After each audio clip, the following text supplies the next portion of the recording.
Hello mga ka-artist, mo din ni siya katong akong gidrawing nga si Lolo ug si Lola. Kayo man natag drawing ato nang hinahinayan og balot. Ug ang ako ang gigamit dayon nga pangbalot kay ang bubble wrap.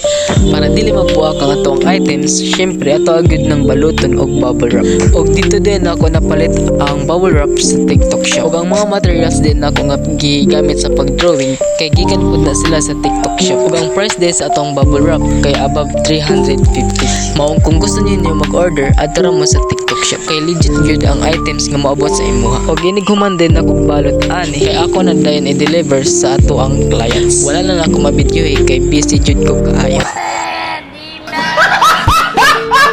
Lang, bye-bye.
Lang, bye-bye.